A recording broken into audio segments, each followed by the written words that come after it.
Cuma pendidik Rabbani adalah bercirikan hukama, ulama dan hulama. Hukama, ulama dan hulama. Dan Al-Hasan Al-Basri rahimahullah, seorang tabi'in yang terkenal, yang mana banyak peristiwa-peristiwa, kisah-kisah bohong yang disandarkan kepada beliau.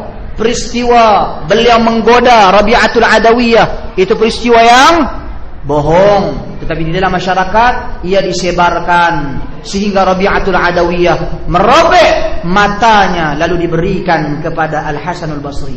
Al-Hasan Al-Basri seorang ulama, seorang muhaddits, seorang faqih, alim.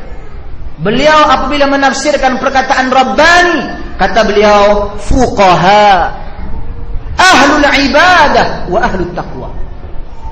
Apa arti perkataan Ibn Abbas radhiyallahu anhuma?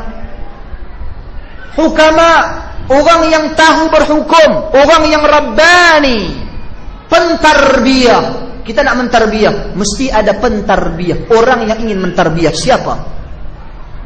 Mesti beliau orang yang tahu berhukum, tahu tentang hukum hakam. Ulama, orang yang alim, yang ada ilmu. Mana mungkin seseorang itu nak berhukum tetapi tidak ada ilmu. Juga ulama bijaksana. Kemudian kata Al-Hasan Al-Basri, fuqaha, orang yang faqih, faham dia tentang Al-Quran dan As-Sunnah. Kemudian kata lagi beliau, ahlul ibadah, orang yang melakukan ibadah, bukan sahaja faham, bukan saja tahu berhukum, tetapi orang yang mempraktikkan agama. Dan juga ahlut taqwa, orang yang bertakwa kepada Allah. Ini ciri-ciri pentarbiyah. Kemudian Asy-Syaikh membawa asas-asas dalam pentarbiyahan. Saya rasakan kita tidak sempat untuk menyelesaikan kesemuanya.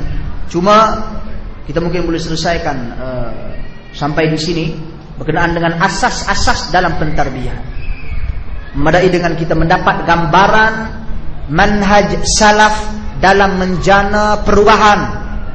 Jadi supaya kita datang ke kelas-kelas kajian, kita tidak hairan mengapa si ustaz membahaskan topik ini, membahaskan kajian tentang perkara ini. Kita lihat dari dua sudut. Tasfiyah, oh ini ustaz membicarakan tentang syirik, membicarakan tentang khurafat, membicarakan tentang kelompok-kelompok ajaran-ajaran sesat. Ini kerana ia ingin melakukan pentasfiyahan. Si ustaz ini membicarakan tentang akidah, tentang fiqh, tentang ibadah, tentang akhlak, kerana ingin mentarbiyahkan manusia. Ini manhaj salaf.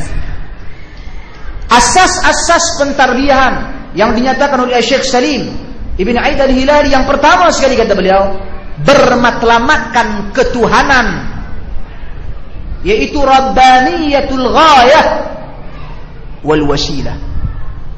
Matlamat kita, matlamat ketuhanan. Kita mentarbiyah manusia supaya manusia kembali kepada Allah Subhanahu wa ta'ala. Kita menyeru manusia supaya manusia kembali kepada Allah Subhanahu wa ta'ala, memberikan pengisian kepada manusia supaya manusia kembali kepada Allah Subhanahu wa ta'ala. Itu matlamat tarbiyah yang pasti. Kedua, bermisikan ibadah. Matlamat Allah. Bagaimana nak mengembalikan manusia kepada Allah? Dengan menyampaikan kepada mereka cara untuk mereka beribadah, cara untuk mereka menjadi seorang hamba. Kita pada hari ini manusia-manusia lupa status diri mereka. Mereka merasa, oh aku ini menteri, aku ini presiden, aku ini doktor, aku ini pensyarah, aku ini pak ustaz. Sebenarnya setiap hari perlu kita sedari bahawasanya kita adalah hamba bagi Allah Subhanahu wa ta'ala. Apa tugas hamba? Apa tanggungjawab hamba? Kalau kita fikir tanggungjawab aku sebagai seorang doktor, tiap-tiap hari, doktor apa kerjanya? Kerjanya ini. Bukan suruh tinggal kerja, tidak. Teruskan kerja. Tapi fikirkan, aku adalah hamba Allah. Bagaimana aku ingin melaksanakan tanggung jawabku sebagai seorang doktor di atas muka bumi. Jadi menyebabkan kita melahirkan doktor yang menjaga ibadahnya, menjaga akidahnya. Aku seorang presiden, aku seorang perdana menteri, aku seorang menteri, aku seorang hamba yang berstatus menteri di atas muka bumi. Apa yang perlu aku lakukan untuk memastikan diriku sebagai seorang menteri yang mana berstatus hamba di sisi Allah? Baru kita berjaya melahirkan menteri-menteri manusia-manusia, pekerja-pekerja yang mana mereka-mereka ini manusia yang mencintai Allah, yang menyadari diri mereka bahawasanya mereka ini adalah hamba Allah Subhanahu wa taala. Bermisikan ibadah. Seperti mana firman Allah Subhanahu wa taala, "Ya ayuhan nasu u'budu rabbakumul ladzi khalaqakum walladzina min qablikum la'allakum tattaqun." Surah Al-Baqarah ayat yang ke-21. Wahai sekalian manusia, sembahlah Tuhan yang menciptakan kalian serta generasi sebelum kalian agar kalian semuanya bertakwa. Sembah. Bermisikan ibadah. Bagaimana manusia mendekatkan diri kepada Allah? Seterusnya yang ketiga dan yang terakhir, bertepatan dengan fitrah manusia. Dakwah ini, misi pentarbiyahan sebenarnya bertepatan dengan fitrah manusia. Sesuai dengan kehendak manusia. Islam sesuai dengan fitrah manusia. Tuan-tuan dan puan sekalian, jahat manapun manusia, sekiranya dia Islam, tiba-tiba datang sakit, apa yang suruh dilakukan? Yasinan, benar? Baca Yasin penawarnya. Tahlilan. Walau dia jahat, walau dia pelaku maksiat, bila mati tahlilan untuknya. Fitrah manusia itu sudah ada di dalam jiwa mereka. Allah Subhanahu wa taala inginkan Allah Subhanahu wa taala, tetapi tidak ada petunjuk, tidak ada bagaimana cara untuk mendekati Allah Subhanahu wa taala.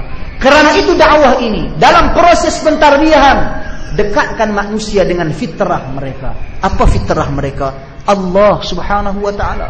Firman Allah, "Falamma rakibu fil fulk da'u Allah mukhlishina lahu ad-din, falamma najjahum ilal bar idhum yusyrikun." Apabila mereka berada di tengah lautan bergelora, mereka mengingati Allah Subhanahu wa taala. Mereka berdoa memohon kepada Allah dengan ikhlas. Akan tetapi apabila mereka turun di daratan, mereka kembali menyekutukan Allah. Fitrah manusia, bila di saat memerlukan, mereka akan ingatkan Allah.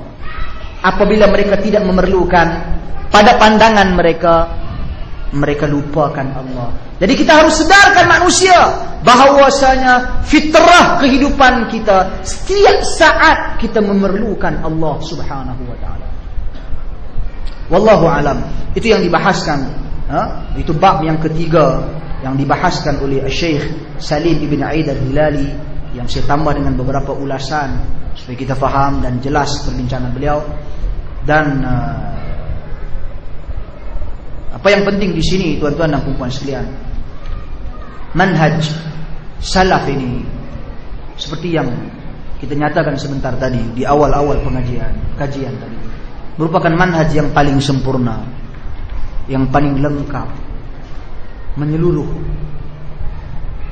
dalam segala aspek kehidupan. Jadi kita perlu memberi kepercayaan yang sepenuhnya kepada manhaj ini.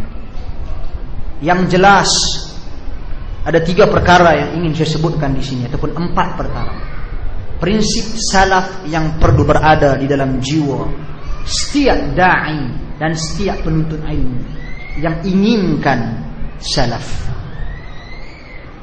Yang pertama, prinsip yang pertama, yaitu kembali kepada Al-Quran dan As-Sunnah As-Sahihah. Apa juga permasalahan yang kita hadapi?